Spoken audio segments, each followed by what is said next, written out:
Hello बच्चों, नमस्कार। कैसे हैं आप सभी लोग। तो यहाँ पर आपको क्लास 12th का साहित्यिक हिंदी का सिलेबस मैं बताने जा रही हूँ। तो जितने भी साहित्यिक हिंदी के छात्र हैं सभी लोग इस वीडियो को पूरा देखेंगे। सिलेबस आपको पूरा समझ में आ जाएगा, ठीक है। कौन सा चैप्टर छोड़ना है, कौन सा पढ़ना है। तो जो 2024 का सिलेबस यहाँ पर मैं आपको बताने जा रही हूँ। देखिए, सबसे पहले देखिए ये क्लास 12th हिंदी का है, ठीक है। यहाँ पर आपको देखिए 100 नंबर का पूर्णांक होता है, हिंदी का 100 नंबर का पूर्णांक होता है और 50 अंक यहाँ पर एक खंड क में होते हैं, 50 अंक खंड ब में होते हैं। तो चलिए शुरू करते हैं 2024 का जो है सिलेबस। सबसे पहले जानते हैं कि कौन सा चैप्टर पढ़ना है, कौन सा नहीं पढ़ना है, ठीक है। और अगर अभी तक आपने चैनल को सब्सक्राइब नहीं किया तो चैनल को सब्सक्राइब कर लीजिए, क्योंकि आपको यहाँ पर क्लास 12th की तैयारी संपूर्ण मिलेगी। यहाँ पर आपको 3 इयर्स पेपर सॉल्व कराया जाएगा, मॉडल पेपर सॉल्व कराया जाएगा और सारे इंपॉर्टेंट क्वेश्चन भी दिए जाएंगे और सारे चैप्टर जो सारे सिलेबस आपके कंप्लीट कराए जाएंगे। उसके बाद चलिए आपको जो है सिलेबस सबसे पहले बता देते हैं, ताकि आप लोग जान लो कि क्या क्या आपको पढ़ना है। तो हिंदी गद्य में आपको जो है शुक्लोत्तर युग एवं हिंदी गद्य की प्रमुख विधाएं, निबंध, उपन्यास, कहानी, आलोचना आदि, ठीक है, ये सब पढ़ना है। बाकी काव्य में आपको काव्य साहित्य का विकास में आधुनिक काल, भारतेंदु युग, द्विवेदी युग, छायावाद, प्रगतिवाद, नई कविता, ठीक है, इत्यादि ये भी पढ़ना है। 5 नंबर के यहाँ से, 5 नंबर के यहाँ से आपके क्वेश्चन पूछे जाएंगे। अगला देखिए 10 नंबर का क्वेश्चन पूछा जाएगा। यहाँ पर जो है गद्यांश दे दिया जाएगा, 5 प्रश्न पूछे जाएंगे, ठीक है। उसी गद्यांश में से आपको आंसर देने होंगे और वही यहाँ पर भी रहेगा। पद्यांश दे दिया जाएगा, 5 प्रश्न दे दिया जाएगा, आपको उसके आंसर देने रहेंगे। 10 नंबर यहाँ से भी मिलेगा। अगला है यहाँ पर संकलित गद्य के पाठों के लेखकों का साहित्यिक जीवनी, कृतियाँ, भाषा शैली, शब्द सीमा अधिकतम 80, यानी कि 80 वर्ड में आपको साहित्यिक परिचय और उनकी थोड़ा सा जीवनी, जैसा कि मैं आप लोगों को कई बार बताई हूँ और इस बार भी 2024 की नई रणनीति से आपको साहित्यिक परिचय बता दूंगी कि साहित्यिक परिचय लिखना है, फिर थोड़ी सी जीवनी आपको लिखना है, उसके बाद कृतियाँ, भाषा शैली, ये सारे इंपॉर्टेंट टॉपिक हैं, ठीक है। ये देख लीजिए आप, ये क्वेश्चन का जो है कैसे आपका क्वेश्चन पूछा जाएगा उसके लिए दिया हुआ है। तो ये सारे इंपॉर्टेंट है, आपको करने ही करने हैं, ठीक है। 5 नंबर के प्रश्न पूछे जाएंगे। काव्य में भी वही करना है, कवि परिचय, साहित्यिक विशेषताएं, ये सब 80 वर्ड में इसको भी करना है, 5 नंबर यहाँ से भी। उसके बाद कहानी में आपको चरित्र चित्रण, कहानी के तत्व एवं तथ्यों पर आधारित, इतने ही आपके क्वेश्चन पूछे जाएंगे, इसके लिए भी 5 नंबर मिलेगा, ठीक है। खंड काव्य में भी आपको ये सारे क्वेश्चन करने हैं, यहाँ पर भी 5 नंबर मिलेगा। खंड काव्य मैं आपको जिले के अनुसार बता देती हूँ कि कौन से जिले के लिए कौन सा खंड काव्य लगेगा, अभी लास्ट में उसको बता दूंगी, ठीक है। पहले आप लोग अपना सिलेबस जान लो चैप्टर वाइज, तब उसके बाद खंड काव्य बता देती हूँ। खंड काव्य की विशेषताएं, पात्रों का चरित्र चित्रण, प्रमुख घटनाओं पर आधारित प्रश्न। यहाँ पर देखिए सिर्फ विशेषताएं पूछेगा, प्रश्न में जो आपका बोर्ड पेपर आएगा उसमें सिर्फ विशेषताएं पूछा जाएगा और पात्रों का चरित्र चित्रण पूछा जाएगा और या फिर घटनाओं पर आधारित कुछ प्रश्न पूछे जा सकते हैं। तो ये आपको तैयार कर लेने हैं। बाकी हम आ चुके हैं खंड कम, यानी हमारा 50 नंबर, यहाँ से हमारा 50 नंबर कंप्लीट हो चुका है। अगर हम इतना तैयार कर लेते हैं तो 50 नंबर कंप्लीट। अब खंड ख में आ चुके हैं, यहाँ से भी 50 नंबर मिलेगा।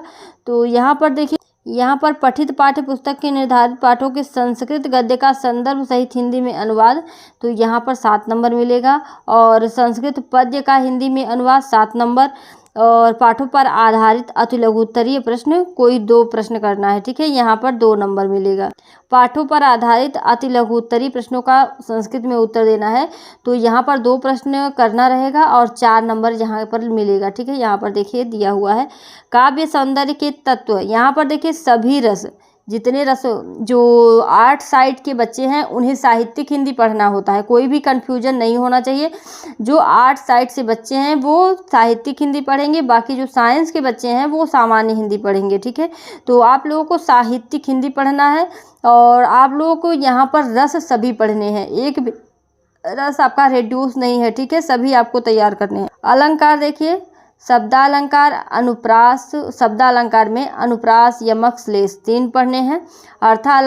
अर्थालंकार में उपमा, रूपक, उत्प्रेक्षा, संदेह, भ्रांतिमान, अनन्वय, प्रतीप, दृष्टांत, यानी कि सभी अलंकार आपको यहाँ पर भी तैयार करने हैं, ठीक है। और छंद में मात्रिक, चौपाई, दोहा, सोरठा, कुंडलियाँ, रोला, हरिगीतिका, वरवय, इनके लक्षण एवं उदाहरण सारे तैयार करने हैं यहाँ पर आपको।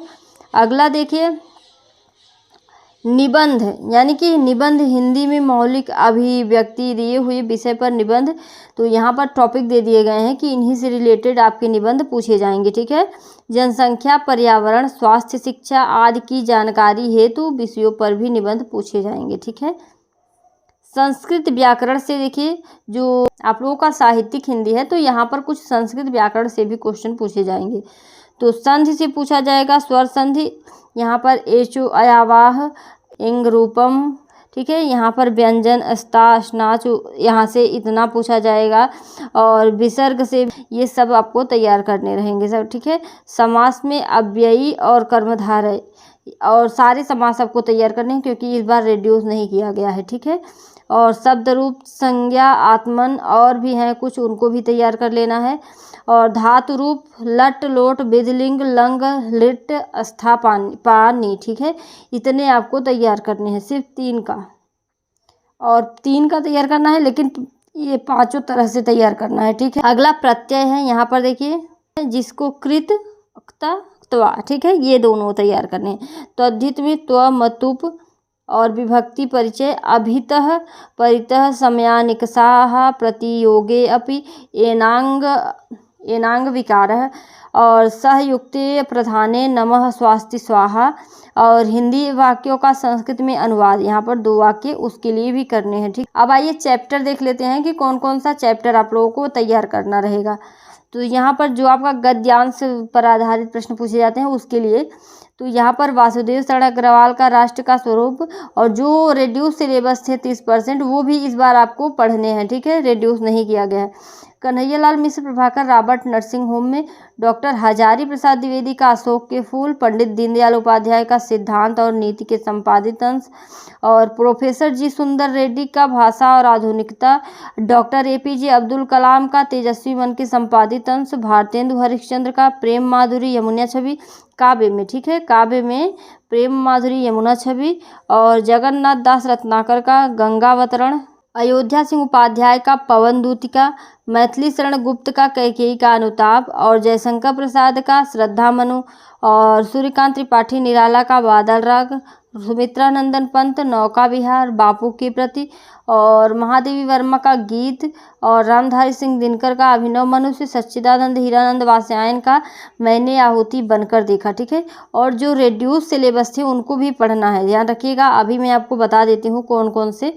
और फणीश्वर नाथ रेणु का जो है कथा साहित्य में आपको पंचलाइट पढ़ना है, अमरकांत बहादुर पढ़ना है, शिव प्रसाद सिंह करुणासा की हार, यानी कि सभी तैयार करने हैं। जो रेड्यूस हुआ था उसको भी पढ़ना है। उसके बाद खंड काव्य, यहाँ पर देख लीजिए कौन से बच्चों को कौन से जिले का खंड काव्य तैयार करना है। तो मुक्त यज्ञ खंड काव्य, यहाँ पर देखिए कानपुर, जौनपुर, मुरादाबाद, फैजाबाद, एटा, ललितपुर, इतने बच्चों को तैयार करना है। और सत्य की जीत जो है झांसी, बदायूं, प्रतापगढ़, रामपुर, पीलीभीत और लखनऊ, इटावा, बलिया, बिजनौर, इतने में तैयार करना है। रश्मि रथी रामधारी सिंह दिनकर के द्वारा लिखा गया है। वाराणसी, बुलंदशहर, मथुरा, मुजफ्फरनगर, फतेहपुर, उन्नाव, देवरिया, ठीक है, इतने में तैयार करना है। आलोक वृत्त लेखक, ठीक है, ये आपको तैयार करना है। प्रयागराज के लिए अलीगढ़, सहारनपुर, फर्रुखाबाद, मैनपुरी, यहाँ पर देखिए मैनपुरी, मिर्जापुर, सीतापुर, ठीक है, इतने में तैयार करना है।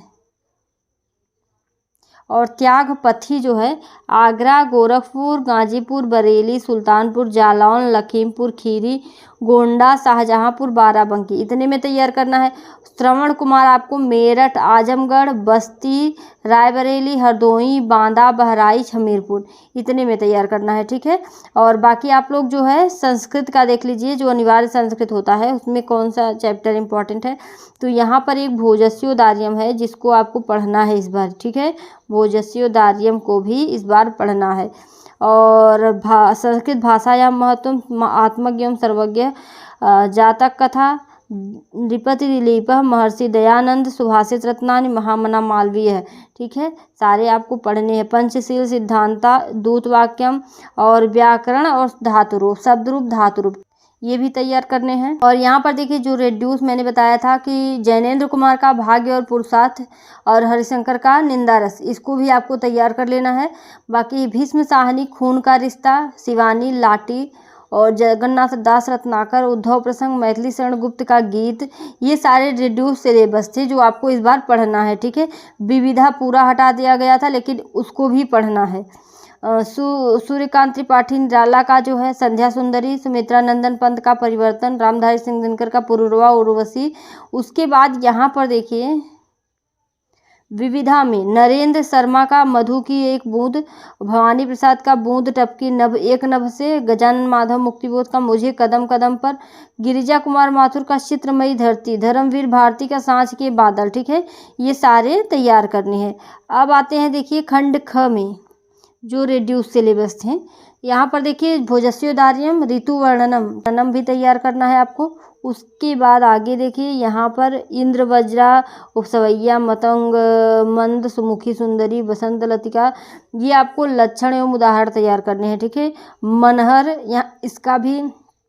और यहाँ पर देख लिए व्यंजन, विसर्ग, शब्द रूप, धातु रूप, प्रत्यय, त्वधित, विभक्ति, परिचय, ये सारे आपको तैयार करने हैं। जो भी रिड्यूस से थे उनको भी तैयार करना है। तो यहाँ पर आई होप कि सारी चीज़ें आपको समझ में आ गई होंगी। अगर कहीं भी आपको कोई डाउट होता है तो आप कमेंट करके पूछिएगा, आपके डाउट को क्लियर कर दिया जाएगा। बाकी आप क्लास 12th की तैयारी करना चाहते हैं तो चैनल को सब्सक्राइब कर लीजिए। और जो क्लास 10th में आपके भाई बहन हो, आपके मित्र हो, उन्हें भी आप लोग ये बता दीजिएगा, वीडियो शेयर कर दीजिएगा कि जो है आप लोग क्लास 10th और 12th की तैयारी माधुरी क्लासेस पर कर सकते हैं। सारे सब्जेक्ट कंप्लीट कराए जाएंगे। ठीक है, तो चलिए मिलते हैं नेक्स्ट वीडियो में। धन्यवाद।